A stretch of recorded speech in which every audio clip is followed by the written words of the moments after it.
Հարգելի գործընկերներ, սիրելի հայրենակիցներ, 2019 թվականից ներկայացրել եմ ժամկետային զինծառայողների թվի նվազման ցավոտ վիճակագրությունը։ Պատգամավորների եւ պաշտպանության նախարարի ուշադրությունն եմ հրավիրել չափազանց վտանգավոր խնդրի վրա եւ լուծումներ առաջարկել զինվորների թվի կործանարար նվազումը կանխելու համար։ Ինձ մեղադրում են բանակի խնդիրների մասին բարձրաձայնելու համար։ Treba թշնամին կտեսնի մեր խնդիրները։ Մեկ տարի անց 2020 թվականի սեպտեմբերին պարզ դարձավ, որ բոլորը մեր խնդիրները ավելի լավ գիտեին, քան մենք։ 2019 թվականին իմ առաջարկած լուծումները մերժվեցին կեղծ հայրենասիրական կենացներով։ Բոլորը պետք է ծառայեն բանակում։ Ինչու են որակում կեղծ կենացներ։ Առաջին հերթին այն հանգամանքով, որ այսպես խոսացողները կամ նրանց տղաները կամ ամուսինները բանակից խուսափած էին։ Եվ երկրորդ, այս տարիների ընթացքում նրանք մատներին չեն տվել բանակի թվի նվազումը կանխելու եւ զինվորների թիվը ավելացնելու համար։ Ինչպես ես 2019 թվականից զգուշացնում էի, ժամկետային զինծառայողների թիվը շարունակեց նվազել 2024 թվականին հասնելով 14000-ի։ Բանակ զորակոչվողների տոկոսը նվազեց դառնալով 31-ից 35%։ 2010 թվականին ունեցել ենք շուրջ 44000 ժամկետային, 2018 թվականին 25000, երբ որ ասում էի, որ վատ է վիճակը։ 2024-ին թիվը դառավ 14000։ 14 տարում զինվորների թիվը պակասել է ավելի քան 3 անգամ կամ 30000-ով։ 2024 թվականի հունվարին բանակի խնդիրներն ու լուծումների առաջարկները ներկայացրեցի հանրապետության վարչապետին։ Վարչապետը հանձնարարեց կառավարության եւ անվտանգության խորհրդի անդամներին կարծիք տալ իմ առաջարկների վերաբերյալ։ Մեկ տարի համատեղ աշխատելուց հետո վարչապետին առաջարկեցի ընդլայնված կազմով հանդիպում կազմակերպել։ Հանդիպման արդյունքում վարչապետի որոշմամբ աշխատանքային խումբ ստեղծվեց իմ առաջարկների վրա աշխատելու համար։ 6 ամիս աշխատելուց հետո պաշտպանության նախարարի եւ վարչապետի հետ համաձայնվեցված նախագիծը պաշտոնապես դրեցի շրջանառության մեջ։ 2025 թվականի մայիսի 22-ին կառավարությունը տվեց դրական դիրքորոշում, սակայն ազգային ժողովը մերժեց դրական եզրակացություն ստացած նախագիծը։ Որոշ պատգամավորներ ասում են, որ ժամանակ չեն ունեցել նախագծին ծանոթանալու համար, թեպետ ամիսներով եւ տարիներով նախագիծը աշխատանքային շրջանառվում էր։ Մերժումից օրեր անց նախագիծը կրկին աշխատանքային կարգով ուղարկեցի պատգամավորներին խնդրելով առաջարկներ տալ։ 8 ամիս որևէ առաջարկ չստանալով նախագիծը առանց որևէ տարր փոխելու կրկին շրջանառել եմ։ Հավելեմ, որ 2025 թվականի օգոստոսի 12-ին նախագիծը եւս մեկ անգամ ուղարկել եմ կառավարությանը կարծիքի։ Պաշտպանության նախարարությունը սեպտեմբերին պատասխանել է, հետեւյալը մեջբերումը պաշտպանության նախարարության պատասխանը։ Շահագրգիռ պետական մարմինների կողմից ստացվել են ազգային ժողովի պատգամավոր Հայկ Սարգսյանի 2025 թվականի օգոստոսի 12-ի գրությամբ ներկայացված բանակի հետ կապված 8 քայլերի վերաբերյալ նկատառումները, որոնք հիմնականում չեն տարբերվում պատգամավորի կողմից մայիս ամսին շրջանառության մեջ դրված օրենքի նախագծի վերաբերյալ ներկայացված կարծիքներից, որոնց հիման վրա ձևավորվել է նաև օրենքի նախագծի վերաբերյալ կառավարության ամփոփ առաջարկությունը։ Այսինքն կառավարությունը, իդեմս պաշտպանության նախարարության կրկնում է նախագծի վերաբերյալ իր դրական դիրքորոշումը։ Սակայն մի քանի ամիս անց տառացի նույն նախագծի որոշ կետեր կառավարությունը որակում է ժամանակավերև, պայմանավորելով ծառայության ժամկետի կրճատմամբ։ Մինչդեռ ծառայության ժամկետի կրճատումը իմ առաջարկն է եղել դեռևս 2024 թվականի հունվարից։ Ինչ եմ ես առաջարկում արդեն 2 տարուց ավել։ Զինվորների թվաքանակն ավելացնելու համար անհրաժեշտ է գործադրել հետևյալ համակցված քայլերը։ Առաջին, ծառայության սահմանային տարիքը բարձրացնել, երկրորդ, ծառայությունից խուսափելու համար բժշկական փորձաքննությունից հրաժարվելը քրեականացնել, երրորդ, ծառայությունից խուսափած անձանց տալ կարճաժամկետ ծառայության հնարավորություն մեծ գումարի դիմաց, որ արդեն սահմանել են 27 տարին լրացածների համար, չորրորդ, քաղաքացիությունից հրաժարվելու համար բարձր վճար սահմանել։ Այս քայլերով մեզ կհաջողվեր ավելացնել զորակոչի թիվը, ինչը մեզ հնարավորություն կտար կրճատել ծառայության ժամկետը 6 ամսով կամ 25%-ով եւ հավաքագրված գումարները տրամադրել ամբողջ ժամկետով ծառայող զինծառայողներին, որպեսզի իրենց ծառայությունը ավելի գնահատված լինի։ Այսինքն ծառայության ժամկետի կրճատումը չի եղել առաջնային նպատակ, դա հավելյալ արդյունք էր, որը մեզ կհաջողվեր միմիայն իմ ասած քայլերը անելու եւ զորակոչի թիվը ավելացնելու արդյունքում։ Իմ նախագծի քննարկման փուլում պաշտպանության նախարարը առաջարկեց նախագծից հանել Հավաքագրված գումարների զինվորներին տրամադրելու կետը եւ ծառայության ժամկետի կրճատման կետը, ասելով, որ դա ինքն է ցանկանում անել։ Ես ստիպված էի համաձայնել, քանի որ վարչապետը ինձ խնդրել էր նախագիծը շրջանառել նախարարի հետ համաձայնեցված տարբերակով։ Ես հանում եմ իմ նախագծից ամենագրավիչ երկու կետերը՝ հավաքագրված գումարների զինվորներին տրամադրելու կետը եւ ծառայության ժամկետի կրճատման կետը տալիս եմ նախարարին, ինչպես պայմանավորվել ենք։ Սա եղել է հստակ պայմանավորվածություն իմ եւ պաշտպանության նախարարի միջեւ։ Այժմ ստացվում է, որ պաշտպանության նախարարը խախտում է մեր պայմանավորվածությունը, քանի որ ես պայմանավորվածության արդյունքում եմ ծառայության ժամկետի կետը հանել իմ նախագծից եւ զիջել իրեն,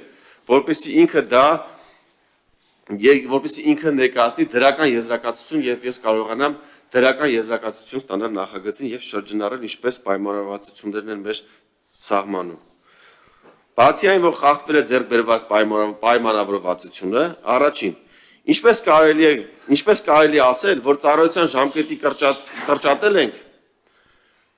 միանգամից հստակ միտքը ասեմ, ինչպես կարելի է ասել, քանի որ ծառայության ժամկետը կրճատել ենք, զորակոչի թվի ավելացման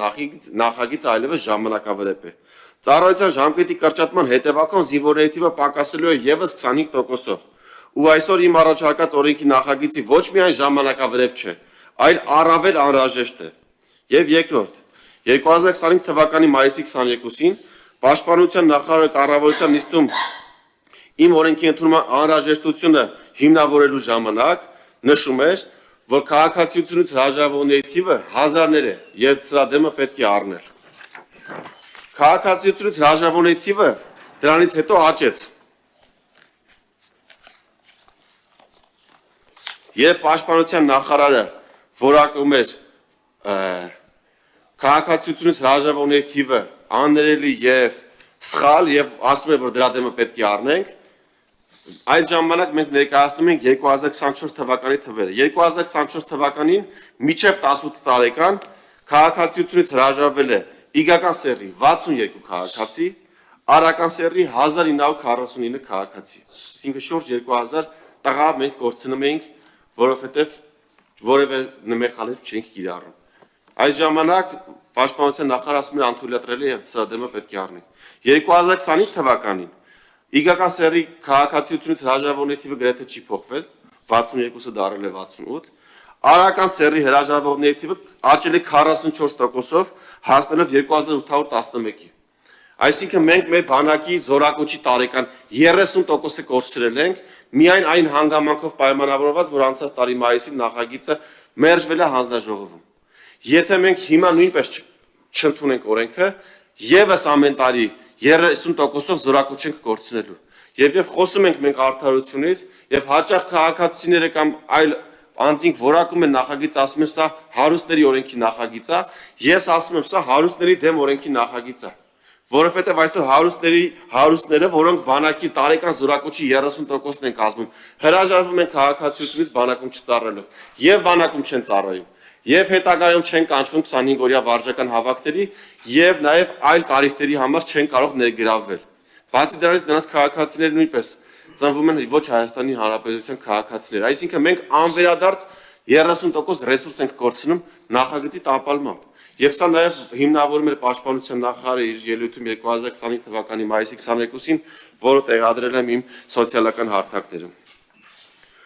Նույն կառավարության նիստում, երբ Պաշտպանության նախարարը պաշտպանում էր իմ օրենքը, ծառայության ժամկետը 24 ամիս էր։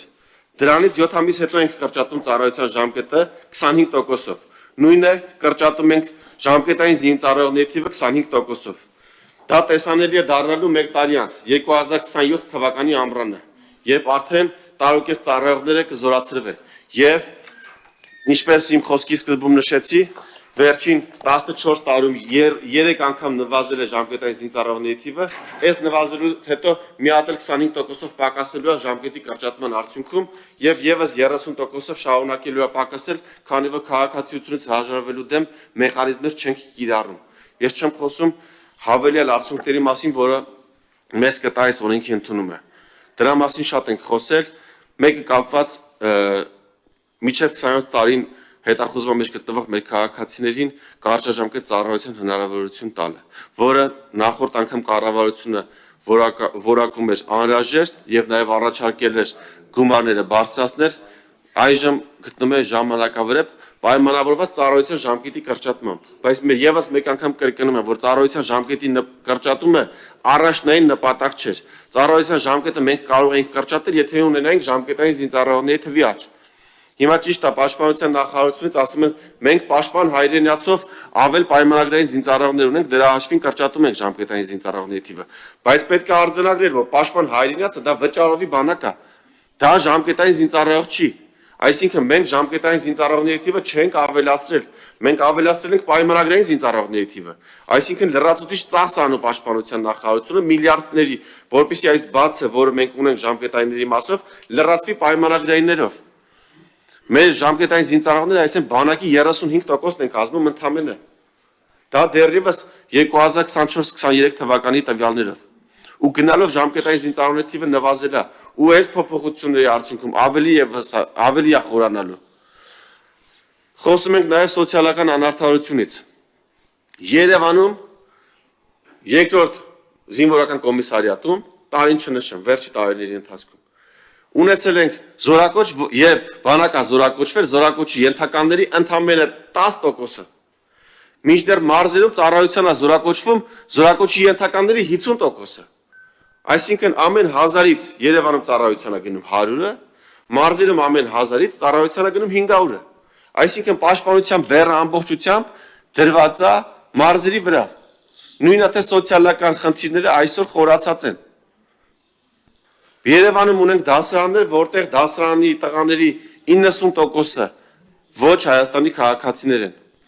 Ունենք անգամ ազգային ժողովի պատգամավորում դասարանում միակ Հայաստանի Հանրապետության քաղաքացին իր տղան է։ 15 թե 16 տղական միայն իր տղան է Հայաստանի քաղաքացի, մնացածը բոլորը այլ քաղաքացիներ են։ Ստացվում է անարդար վիճակ։ Այս տղան պետք է գնա ծառայության, երբ որ կվերջացնեն իրենց դպրոցը կավարտեն, իսկ իր համադասարանցիները ուղղակի չեն գնալու ծառայության։ Դրանից հետո մի քանի տարի հետո տղային էլի կանչելու են 25 օրյա հավաքի, իսկ իր դասարանցիները էլի չեն գնալու ծառայության։ Ամփոփելով, խնդրում եմ ձեզ, սիրելի պատգամավորներ, հավատարիմ մնալ ձեր երդմանը, քվեարկել հանուն Հայաստանի Հանրապետության ինքնիշխանության եւ շահերի պահպանմանը։ Շնորհակալ եմ։